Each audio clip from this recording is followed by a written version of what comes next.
What's going on, fellow filmmakers and camera nerds? We got some interesting things to talk about in this video.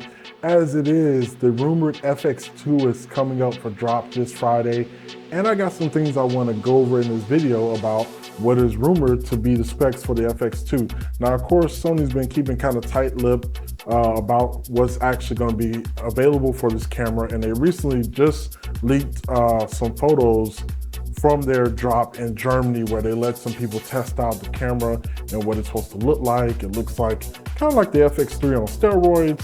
And so we want to, just kind of go over some stuff. And I want to know if you all are interested in this camera, will you be picking it up? Now I'm gonna go ahead and tell you, personally, I will not. Not that I don't want it, and I'm not big enough for them to send me a camera.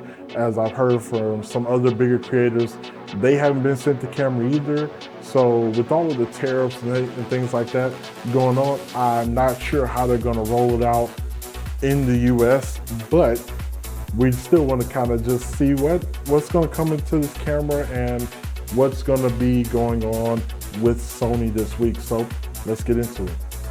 So what's being leaked? According to dpreview.com, the Sony FX2 is a cinema camera built around a full-frame 33 megapixel BSI sensor. Despite the presence in Sony's cinema line, it's also surprisingly capable of stills. Now I'm gonna go ahead and tell you, using a cinema camera for stills is not something I really foresee being a great additive, as most people who buy cinema cameras, myself included as I shop around, you're looking for just video specs alone. You don't really care that it can take stills. Not that it's hurtful, but it's just not something that you're really looking for. The company says it has a goal to have the same features as the A7 IV and some features of the FX3 as well. So it looks like they're trying to combine those two things together. Here's some key specifications. There's a 33 megapixel sensor. You can shoot 4K 30 frames, derives from a 7K capture, 4K 60p with APS crop.